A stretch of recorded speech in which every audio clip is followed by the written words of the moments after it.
Indiana Jones. It's a podcast about Indiana Jones.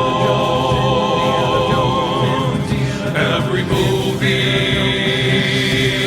1 minute at a time. Indiana Jones Minute. Welcome back to the Indiana Jones Minute. This is the podcast where we follow in the footsteps of Indiana Jones in the Kingdom of the Crystal Skull, 1 minute at a time. I'm Tom Taylor. I'm Pete Mummert. I'm Gerald Christopher. I've touched everything, Porter. I don't want to hear about that. And I'm Alan. So happy to be here in Minute Area 51 from the Wilder Ride. Hey! Hey, You made it. Full circle. well done. Welcome back, Alan. Thanks. And welcome back to all of you here for Minute 51, Minute Area 51 of Crystal Skull, which begins with Indy and Mutt entering a treasure and skeleton-filled cave, and it ends with Indy counting to 6 in English. So, so Alan, you were talking about you thought there was some continuity weirdness with Indy and his satchel. Yeah. And this entire scene was moved around because there were 2 deleted scenes. Man. I love There this was a stuff. deleted scene earlier we talked about where Mutt throws his switchblade and gets one of the ninja guys. But then this, right about here, there would have been what I think is the craziest deleted scene, I think, of the entire franchise. Really? Yeah, it was actually just crazy. But they had to move all this stuff around because it all kind of fit into different places. But as Indy's going through this crawl space, it says Indy throws his backpack into the crawl space and slides in. He's scrambling forward, and all of a sudden he falls into a hole. And so he kind of claws his way back out, and Mutt comes through, and then Mutt falls into the hole. And it turns out that this underground cavern is actually on a giant cliff over the top of the Nazca lines, and Mutt is hanging by this ledge, and he's dangling, like his entire body is dangling out of this hole over the Nazca lines, and you see the Nazca lines below him. And so this is all going on, and Indy, to save Mutt, uses Oriana's corpse and holds Oriana's corpse out, and Mutt grabs onto it, and Indy pulls him to safety. Oh, my Aw, God. See, isn't that nice? Little conquistador still has some use. Yeah. Okay. I want to know. That's My crazy. turn, Jerry. I have a question. What is the tensile strength of a rotten corpse? That's a very good question. It really Although is. he's wearing a full suit of armor, so maybe the armor would work. I don't know. God. So wait, this is all supposed to happen before this scene? Or what? Or after this It scene? has to be after this scene. Yeah, I'm not sure. It's all weird. Oh, boy. Like everything's moved around, and that's why everything's a little bit weird. You know, like Yeah. there's a scene where Indy earlier has got his whip in his hand, and you're like, why has he got his whip in his hand? And there's all kinds of stuff that doesn't quite match up, and it's because everything gets moved around. And you're right. This would have had to come after they see Oriana. Yeah. Right. Well, so, I but guess. one I mean, thing who that knows? I do like is that it does bring the Nazca lines back into the story. That's Meaning, true. like Oriana's Kinda. cradle/grave. At least you're looking down on the Kind of. I mean, there's nothing like Yeah, that kind of, above yeah. the Nazca lines in real life. Like this No. is a weird. Yeah. But I would've hated It's that. weird that they're in an underground Yeah, crypt. you would've. Like they go a couple stories underground, and then they're dangling way over the Nazca lines, like up in Sure. space. It's Well, which I really see. I'm strange. glad you bring up this underground business, because where is the light source in this secret tomb coming from? Gold. Gold.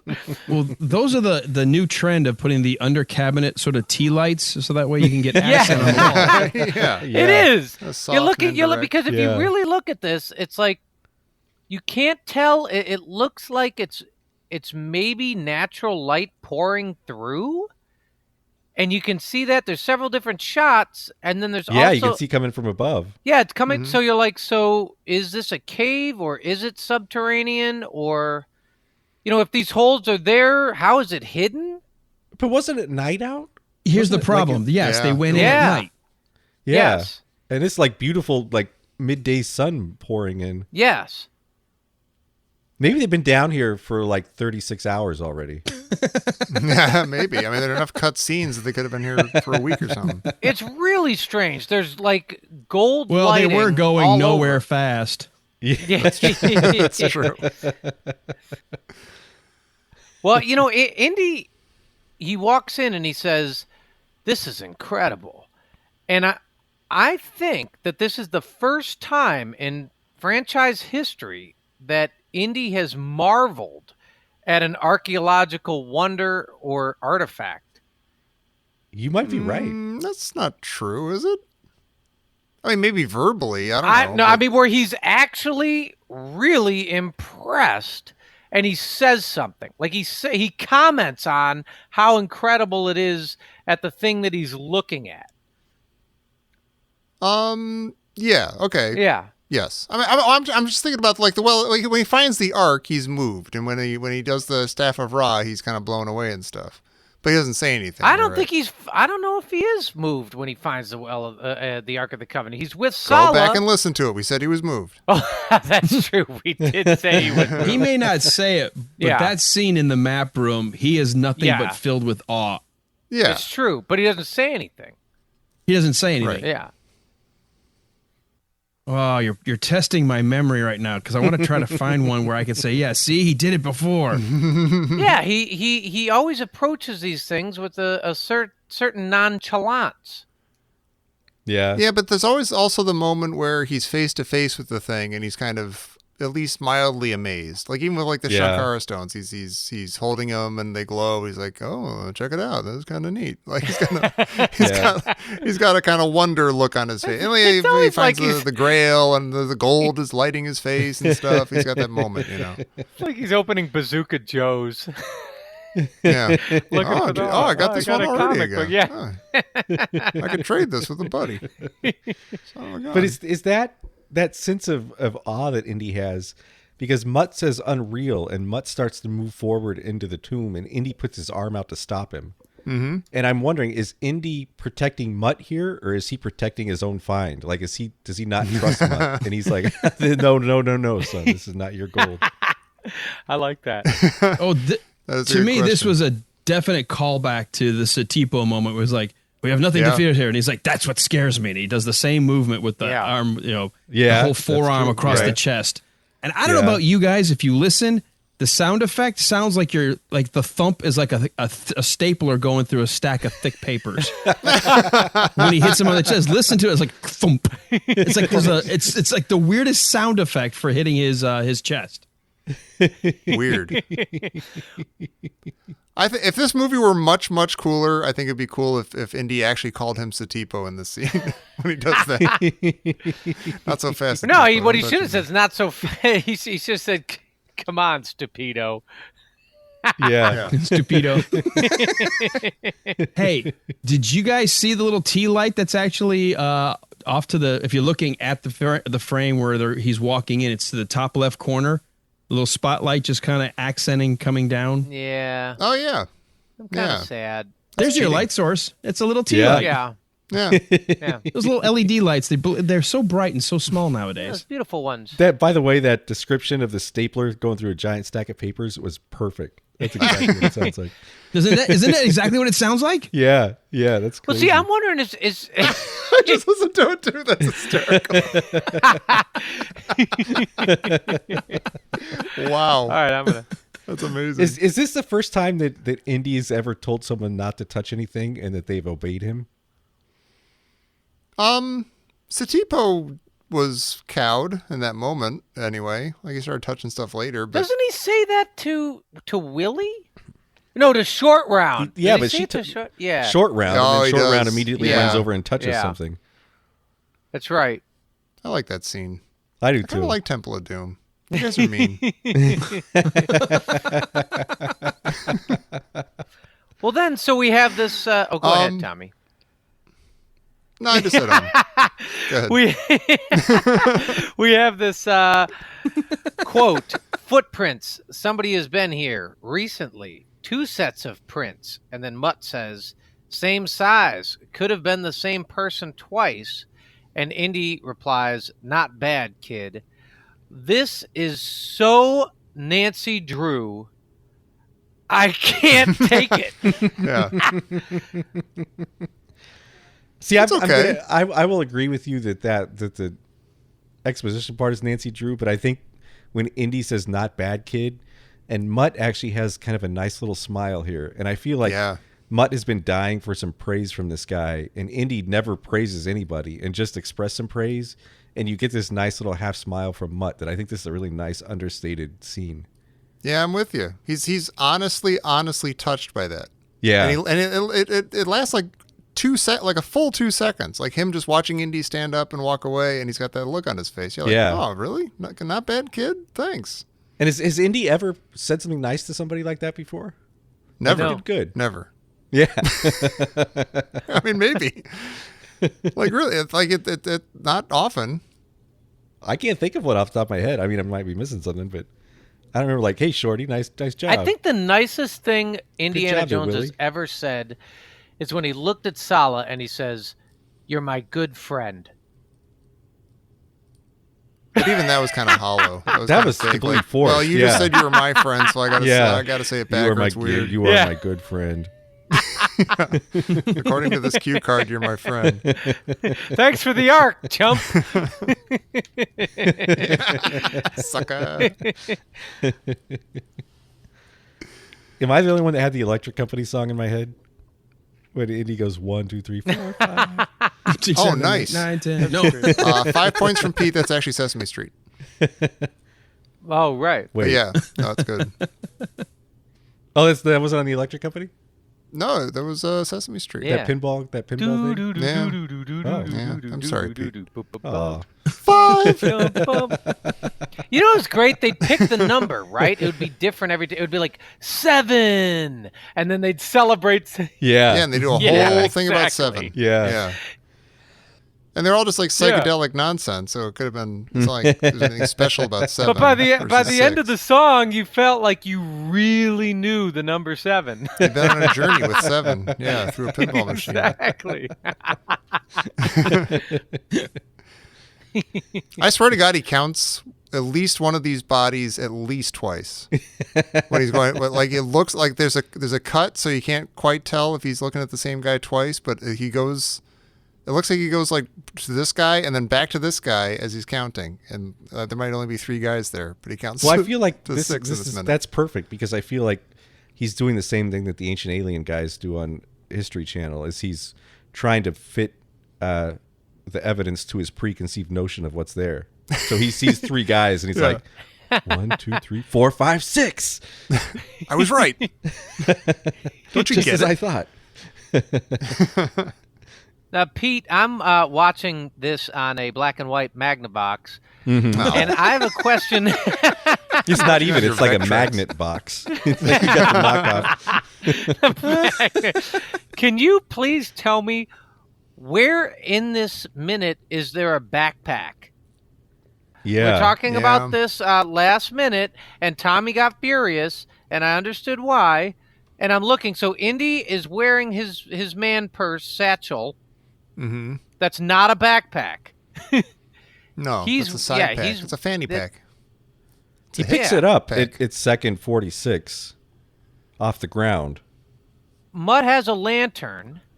Yeah. I don't know how the backpack got into the room, but at second 46, Indy picks it up That's and weird. like carries it Oh, into he the does. place. You're right. So Yeah. But there I is don't one see it there. on Mutt before that. You're right. Yeah, I don't know how it got in. But in the that's because in the deleted scene, Mutt throws it into the passage and then he falls into the hole. Oh, God, you got All a good right. TV, Pete. Wait a second. No, wait a second.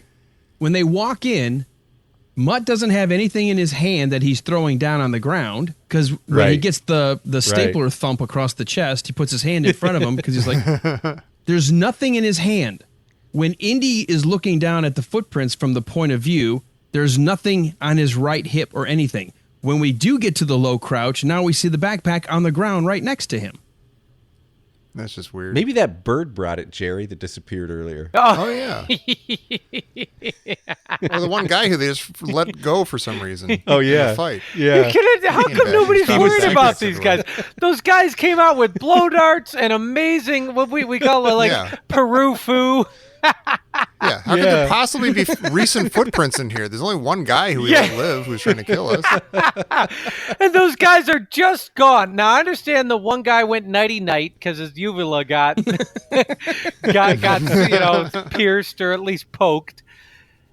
Poked by the blunt end of a like straw. Yeah, exactly. So, and then those guys never come back.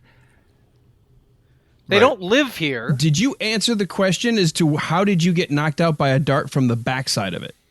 Yeah, we didn't have an answer. I don't know if we answered it, but we did. Yeah, we raised we the tried question. to suss Right, it out. right. Yeah. But Jerry, I'm glad you're bringing that up because that was the note I had here to talk about whether we did it last minute or this minute. You had the entire, like all these guys that apparently their job is to wake up in the morning and go hide along tree branches or in tunnels and holes.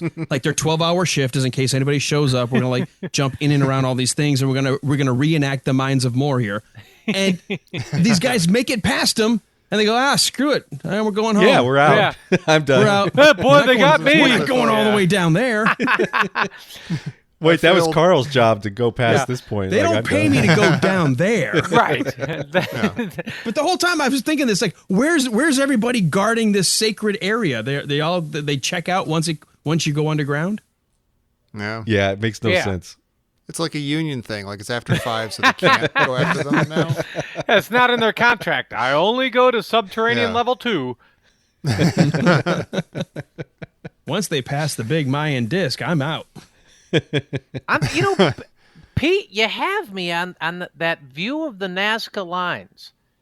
I mean, I almost would have, because it would have tied it back in with the like that whole thing that they find out in Oxley's, cell at the Right. sanitarium. It's like, or what is it? The view from above or whatever. Only the gods can view or something. But you already see the lines when they first get to this whole place. Yeah, But you don't do anything. Like they just disappear and they never show up again. I agree. It would have been nice. I think they could have left out the part where Indy like passes over Oriana's corpse to pull Mutt to safety. But Yeah. Desecrates an ancient corpse. Yeah. God, this movie, it's just like a bunch of stuff that happened. It really is. Yeah, it's like a gumbo that's 5 days old. And it does keep seeming And it like if they doesn't just taste like good. got rid of some of the like weird extra obviously half-baked stuff, they would have a cool movie here. And that's the worst part. Is there's enough in this movie that's good that it feels like it could have been a pretty good movie. You would think professional writers and filmmakers would have been able to And recognize editors. this as a not quite solidified screenplay. Yeah. Well, even in the editing process, they could have done Yeah. a better job. Yeah. Hey, speaking of things not making sense and trying to Mm-hmm. figure stuff out, are we just assuming that these are Oxley's footprints? Is that our going theory? I swear, Oh, I think it's like Mr. Parker from the very beginning of the cartoon. And if it wasn't for you meddling kids. I mean, that's kind of Right. how this whole thing reads. Footprints. The woodshop teacher. Yeah. Yeah. It's like Yeah. the one guy they meet at the beginning. Yeah. Right.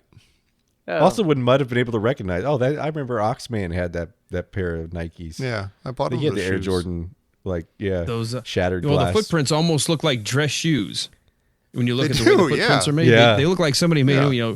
them, out in the town. That's a Banker's good been question. here. For some reason, I never put two and two together until you asked that. But who else could it be besides Oxley? Because he supposedly said he was going to go put it back.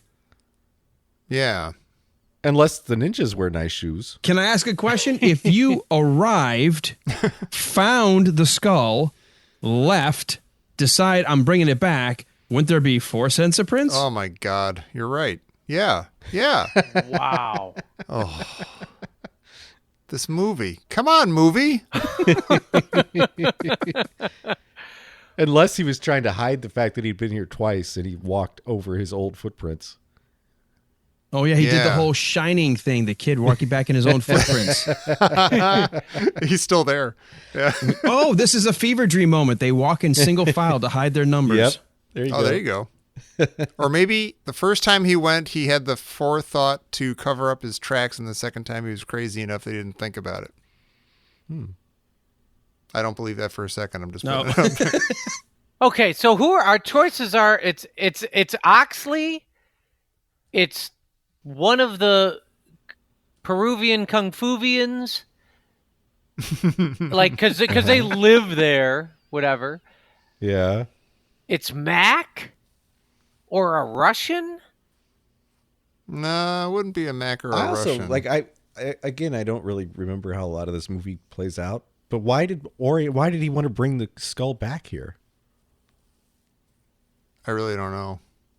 I bet it'll make sense in a few minutes. Yeah. I bet it really totally 100% will. Well, they're supposed to bring it to Akator. I think they took it from Akator and they brought it here. But I'm not sure why. Well, not Oxley. The Right. the conquistadors did. They're the ones who So, found it. but why in- did they in bring it Akator. here? Or did they Well, just we already have- established yeah. earlier this week they were buried with it. Yeah, right. Oh, so Oxley came and like looked at the skull and was like, "Okay, it's here. I'm just gonna leave without doing anything with it." I guess. Oh, Or did Oxley maybe? have the skull at some point? Didn't and they brought say it back? that he found it and then he decided to put it back? Yeah, he brought it back. I'm picturing a family circus comic with like the dotted line of Oxley's traipsing all over South America, like all the way to Akator. Oops, so I do a little loop all the way back to the thing. Oh, there's Ariana's cradle. Because I honestly, like all the Yeah. way back to the diner, I have no idea what Oxley's been up to the last couple of months. Yeah. Like he's just all No over the clue. place.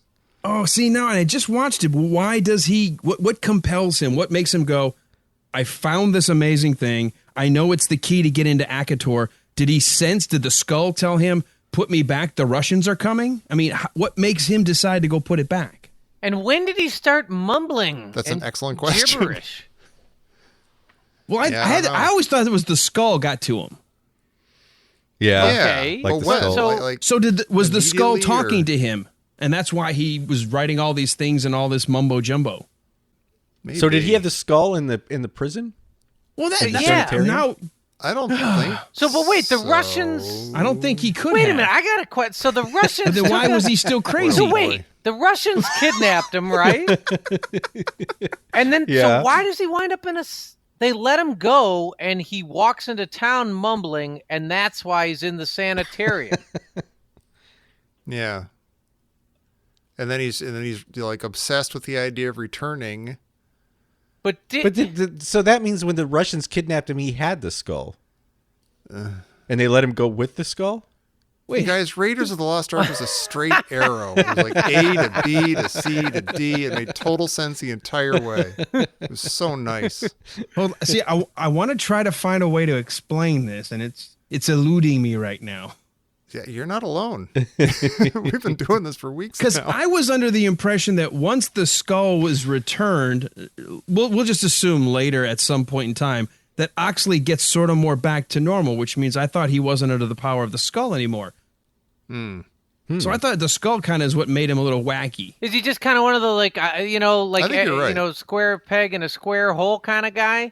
Like he's gonna mumble incoherently or obsessively about the skull until it gets put back in the what's the what's the song Everything in Its Right Place? Yeah. He's just The shape of a square. I was thinking of Radiohead, Look all around. but that'll work. Well, smog in the noggin. Smog in the noggin.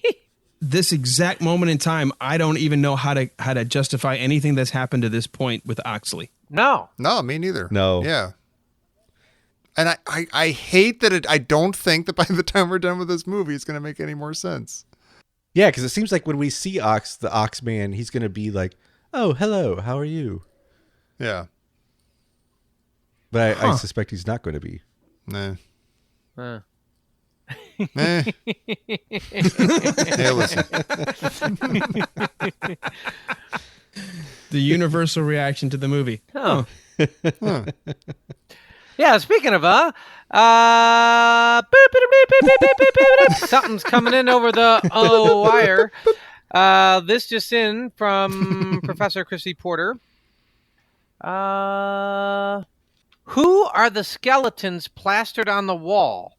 Are they Spaniards? Are they the Nazca people? Is she talking about the wrapped up ones? The Spaniards all seem to be wrapped up. Yeah. Well, Well, I want to know about the one right around second 9 and 10 when he comes in. There's a dude that looks like he's been all stretched apart, all stuck on the wall. If you go back to around second 10 when they first enter weird. this little Yeah. cavern, Oh, like yeah. he's got a rib cage up to one side, but his backbone Yeah. is off to the other side. There's a hand coming down somewhere in the middle. God. There's Oh, I think it looks like it might be two guys, like two. Oh. smashed up against each other because there are two pelvises. It just it looks odd, like he got does. ripped Yeah. apart. Well, now Yeah. this is something we could have brought up earlier in the week, but I'm going to ask you. We saw the elongated skulls, right? And one of them looked. I think it was, I don't know, a minute or two ago. One of them, you look at it and you go, "Oh, that's clearly like a baby alien." It's when they're sort of descending down the steps, and he says, "Oh, skulls." Yeah. Mhm. And you haven't. They don't tell you. You know, Indy hasn't quipped about the the elongated heads and all that stuff yet. So when you're looking at it, you're like, wow, those are aliens. So my question is, are any of those actually aliens? No. No, I No. don't think so. One looks exactly like an alien. Well, I mean, that's because of the skull thing. That's because of because they do it. Didn't he say they do it from birth or something? Yeah. Yeah. find Jerry, their if you've heads never from birth. done this, Google elongated heads and skulls, and you'll see. And make sure you type skulls too. Otherwise, I'm telling you. I don't know why you'd think I've never done that. Oh, well, because I hadn't. And when I did, I was like, this can't be real. And I'm looking at all these skulls that are in museums that they look like the Oh, skulls yeah. in this movie. Yeah. yeah. Yeah. Humans are weird. Huh? They get into all sorts of weird stuff. Who? Oh, I've got a question. Who put all the treasure down here next to these mummies?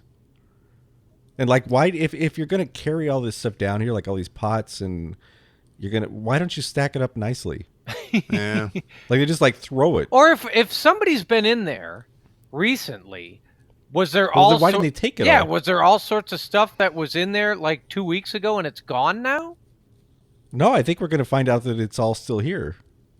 And you know what I wondered? So is this Oriana? I'm going to quote your favorite video game here, Pete. Is this Oriana with saying like Sunset Riders? do it. Bury me with my money.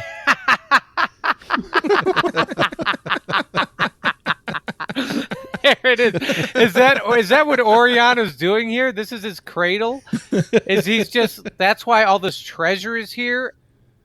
Or did he have no decide, idea. did he like come upon a Nazca cemetery and be like, "Oh, this would be a nice place for me to, Yeah. buy." Bury me with all this treasure. Yeah. Was the treasure there, or did he pilfer it? And then There's no conquistador worth his salt, let alone 6 of them, who are going to come down into a room filled with buried treasure and not take it all. Right. right. Right.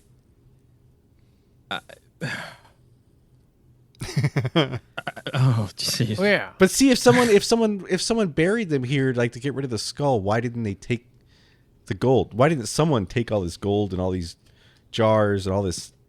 It doesn't make any sense. No. Yeah. Well, if we go back to my theory, they wanted to bury them like with all of the reverence because they're putting the skull with it, and they wanted to make sure they did it right, so that way they wouldn't have a curse or something befall them. Yeah. I don't know. They didn't. As good as they, any. they were meddling with powers they didn't understand. Yeah. Yeah, that makes more sense than anything else.